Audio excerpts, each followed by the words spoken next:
Okay, so here's the bottom. This is a screen bottom board. And these usually are going to be attached right here. Like this would have been nailed on here permanently, but this works fine the way it is. The reason there's this channel back here is there should be a plastic card that slides under here. And that card allows you to look at what falls through the screen. And so that's a good way to monitor for mites or see where they are or what they're doing. You can see on the card like little grains of pollen where they've chewed or whatever, and it might be all over here. Then you know the cluster is there. But most importantly, that card lets you look and see if mites are falling down through, and you can monitor how many mites you have. It also ventilates, that's the main idea. Where would I get a plastic card like that? Just at the beekeeping place? Yeah, you know, it's just Corex, which is that sign material. Plastic corrugated material. They make signs out of it all the time. Yep. So if you have one of those that'll fit in here, you can cut one, it'll slide in there. That's all you need. That'll work great. So then on the other end of it, the top here, this is an inner cover. And it has two sides. One is thick. This is 3/8 thick, so it's deeper. And the other is 1/8 of an inch thick. So one side is the one that you want against the bees. The other side is thicker, so that if you want to put something on the tops of the frames, like to medicate them, pollen patties, grease patties, little trays of medications, there's all sorts of different things. So this is the way it is most of the time. If you mistakenly put it this way, they're going to fill this deeper side with comb, and it's a pain in the ass. Yeah. So you always want to make sure that's down. And then this is a telescoping cover, meaning that it telescopes down over the top of this, and is really a great, you know, this is a really high quality cover because it'll keep them really dry. When this is burr comb, whenever you see this, scrape this all off. This red stuff all the way around the perimeter is all propolis. That's the caulking that they use basically to stick everything together. You can leave that on, that's fine, unless there's too much of it on the lid. So then this would go like so. And then you have a whole bunch of different boxes here. These are deep boxes, what are called deep boxes, and then these are mediums. So the hive would look like this for a brand new colony. One deep box. Inside the deep box, 10 frames all the way across. That would be the colony just starting out. And then once they have basically filled out this box, that's when you would add a second brood chamber like this. And the inner cover, can you back up so you're getting it? The inner cover, pay attention to this, not the dog. The inner cover like so, No, we got and a then the friend. lid. Like so. 2 boxes are about the volume that a colony needs to be successful. So if you can get these 2 boxes filled out with brood, this is a big colony, and they'll have a lot of numbers, and that's the way to go. Okay. So then when you have a healthy colony in these 2 boxes, that's when in the spring you put this queen excluder on. And the queen won't pass through these, but the workers will. And then you would use these medium boxes, like so, for honey production. So here you have all the workers, and here you have where they're going to put all the surplus honey. And then the same thing, your inner cover and your top go on like so. So this is what things might look like if you had a big, strong, booming colony and they were putting up honey. And sometimes you'll see 1, 2, 3, 4 or more of these mediums, you know, supered on. These are called supers. These are brood boxes. So whatever's down here is brood boxes. Like I use only mediums for brood. So instead of these 2 deep boxes, I'll use 2 or 3 mediums because I don't want to lift these. But when would you ever have to lift them? Oh, to inspect them. Oh yeah. Yeah. Yeah, so if you can picture it, one of these that's completely full of honey, completely full of bees and honey, will weigh 60, 70 pounds. This completely full, 90 pounds. I won't be able to lift that. Yeah. Well, so could I use this as a brood box and then put 2 of these instead of a big one as a brood box? So my bottom one that I don't have to lift up necessarily. Well, there's 2 things you can do. You can use these for brood boxes, and then there are ways to get around lifting the whole thing, and that would be to have another box nearby, Ah, yeah, and and put then a few in transfer there. frames one at a time as you go along and do your inspection and manipulate and do different things. You can do that. It's just much more invasive Yeah. and much more time consuming. But like I say, if you want to abandon these, you can actually cut these boxes on a table saw down to this size and go with all of these, but you'll have to get rid of the frames that were in here. But since I'm getting this from Glory Bee, I'm gonna get the big size. It's a nuke, right? Yeah. Yeah, if you got a nuke, you're going to get these frames. So Okay. I would just go with it. And then down the line, if you want to change, you can, but it involves getting a new colony or whatever into medium. And 3 big ones. So yeah, so 3 of the mediums are great if you want to use them only for honey production. That's great. 3, you might down the line end up with more if you have more than one colony. 2 honey supers, 2 medium boxes on each one is kind of the minimum. When you harvest the honey, I've only been taking like 1/3 of the honey out of the supers. Is that right? Well, think of it more this way. A colony needs to weigh like a minimum of 70 pounds to make it through the winter. Okay. And But so they'll have 70 pounds down in the big box. likely, but you don't want a lot of honey down there, like especially in the spring. Oh, that's where you want the babies. Yes.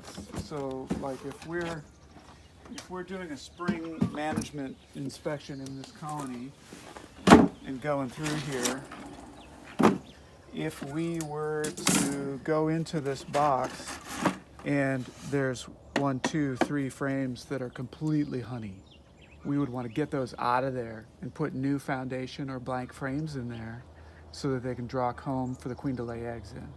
Because it's possible even to run just 1 deep brood box if you can get them to build all of those combs out and only be using them for brood production, not for honey.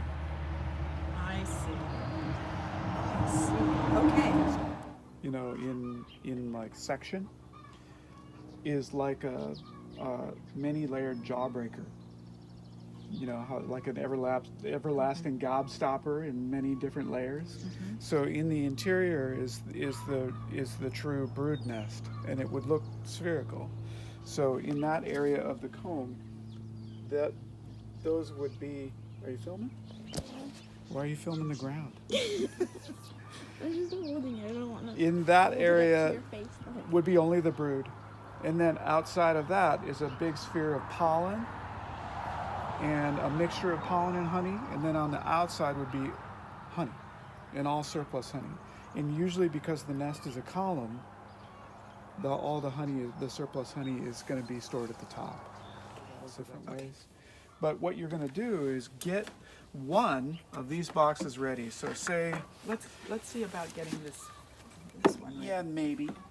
Oh, no? Let's. Oh, because it's a lot Pretty of work. gnarly. Yeah, We'll see. okay. But just for demonstration's purpose, you would have this out and ready to go.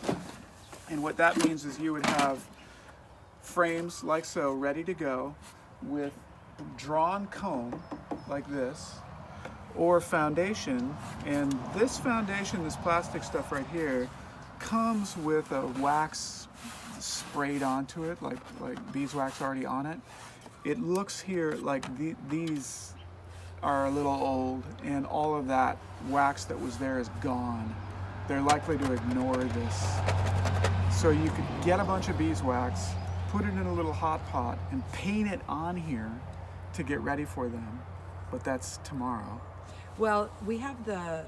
Have you been to the brew pub here? The brew. They have bee stuff here. Oh yeah, I have been. Yeah, I have seen that. He has a whole bee So section. you could take, cheap little chip brushes, take one of those, get a hot pot that you don't care about, melt the wax in the hot pot, dip the brush in it, and get it all over these. And then they're more likely to actually draw this out. Okay. It's a little bit of a pain, but I can show you a couple other ways that you can get them in here quickly without a lot of labor. And what is that? Well, if we can find, like you see here, this frame, it's got the plastic foundation. It's got a bunch of cross comb like this.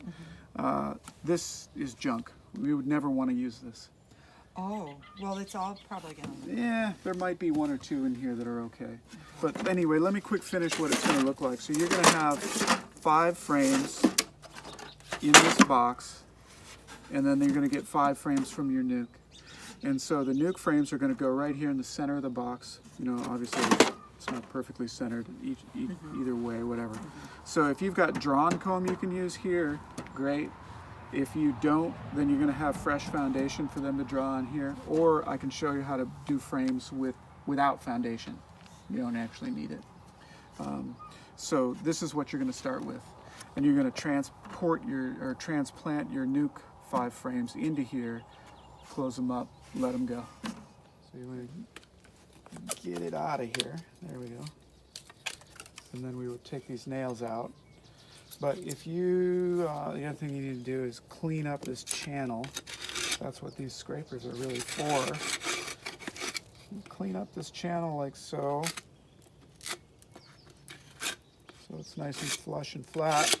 And you can actually take this wedge or anything, paint stick, popsicle stick, whatever, and put it in perpendicular to the top like this.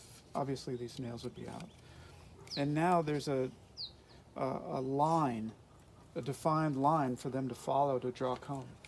And they'll draw natural comb in here. When I put that in like that, do I nail it in or do I just set Yeah. it in? So like we could just take these nails right here.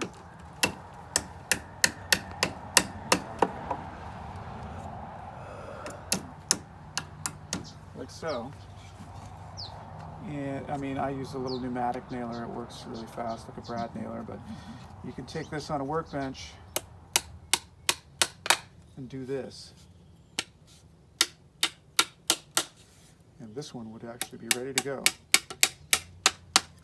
So again, here's where you would have your hot pot full of honey and paint a line of beeswax right along this edge. And when this sits in there, they're going to naturally cluster here on this edge and draw a nice straight comb down and fill this whole thing. You don't need foundation. That's what top bar hives are all about. Worry hive, Kenyan hive. This is called a Langstroth hive. Top bar hives don't use foundation. They let the bees draw the comb naturally as they would choose to do so, in a tree or whatever. So that's how you do that. Another thing you can do is if you do have new foundation, wax foundation, you cut it into strips and just put that tiny strip up here and they'll start down the strip, just, the same way as this. So it's a less labor intensive way. What's the advantage of having them draw their own? They're gonna draw, sometimes, like these foundations have a prescribed size for the cell, which the intention was to create like super bees. So the cells are larger, and the bees that are reared inside these cells end up larger. And the idea, years and years and years ago, was that if the bees were bigger, they'd carry more nectar. It didn't really pan out that way. So there's a theory that larger cells are also not great for the mites because it allows the mites to more easily lay eggs inside the cells that obviously damage the larvae. So letting the bees draw their own comb They'll also draw drones or draw sometimes more quickly than they would on the. So starting out, it might be good for me to just have empty frames. Great. Yeah, I love she's it. good. She films her mother's videos too. It's pretty funny. So see how these two frames are far apart from each other? If you do that, you end up with, if I put the frames in here loose, willy-nilly like this, and put the bees to them, you'll get all of this cross-combing like this, where they're going to fill all that extra space with comb and propolis, and it makes it really difficult down the line to deal with these things. All this propolis here is gnarly. So when you put frames in boxes, always make sure that they're tight to each other. I can't even get this out. And the end result will be, if these two ears right here are tight to each other, the end result will be a box that's much, much easier to work on because it's not all glued together with madness. Okay, so for honey production, these boxes here, this plastic foundation, if the comb is too old and gnarly to use, two possibilities. You can scrape it down to the base of the plastic and then paint this with molten wax again. They may or may not draw on it. If you can get this plastic out of here, like you can break this out, there'll be a groove up here that you could put popsicle sticks in, or you could put a piece of foundation in and wedge it in there with toothpicks or whatever you need to do. And then and only about this deep, and they're going to draw on that, and that's going to work maybe even better than trying to paint this with plastic with new wax. They'll never draw on this the way it is, so painting this with wax might get them to do it. Okay.